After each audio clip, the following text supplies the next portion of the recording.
Ready? Okay, we're live. Hey everybody, this is Melissa, and with me here is Chuck DeVore from California. Good to see you, Doctor. Oh, thank you. Nice to see you too. How's your wife? Doing well. She comments, on my Facebook every once in a I while. know she does. She tells me from time to time. I like her. Yes. Yeah. So. She's a 24/7 internet presence, by the way. Yeah, I I wish don't she know how came does out it. here with you. But anyways. No, I wish she had, but I took a red eye out and I'm flying right back because I have I a heard that. convention that I've got to go to this weekend. All right, too bad. Well, hello, Diane. Anyway, he says hi. Anyway, so how do you think, are things where you want them to be right now? I believe they are. The dynamics of a three-way race, of course, for the primary, I think are very favorable to me.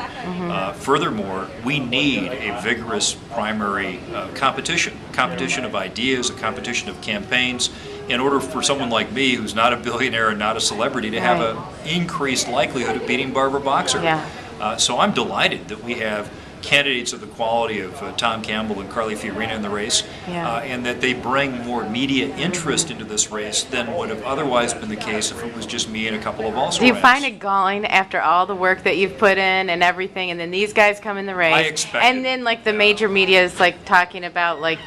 It's all right. I expected that. And your polling is right neck and neck, and yet they don't act like you're. When you match us up to Boxer, we are neck and neck. Yeah. And I think it's because we have a message that resonates with the actual voters.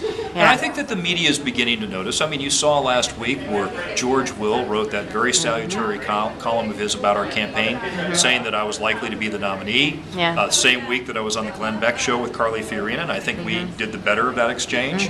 And now we're getting more notice. I mean, here at CPAC, I mean, how cool is that to be able to fly out from California? 2 standing O's, everybody, by the way. I wasn't counting. I was. I was just trying to focus because they told us we had 10 minutes plus Q&A to begin with, and then just before that we went on, they cut us down to 5. Right. And then the Ron Naring, instead of using 5, used 7.5 to 8 to introduce us. And then I passed a note just before I go on that we have 2 minutes. So I was busy trying to redo my remarks to stay within time. Yeah, thanks for taking the red eye 2 minutes. But the thing is, though, I thought that you did great, and watching you kind of develop in front of like these massive audience and stuff, I thought that it was actually one of your best. Well, thank you. I do enjoy the extemporaneous talk. It's all from the heart. I never use prepared remarks or notes, unless I'm like reading verbatim, for example, the Gettysburg Address, which I've not committed to memory. So it was a great opportunity. I mean, for someone like me who's been a movement conservative since 1981, having the chance to address CPAC as a candidate for U.S. Senate from California was a remarkable thing to be able to do, and I was happy to be invited and spend the time to fly out here. The interesting thing, this last thing before you have to go, is that your campaign has been going on. In the meantime, we've had the New York 23 race with Hoffman.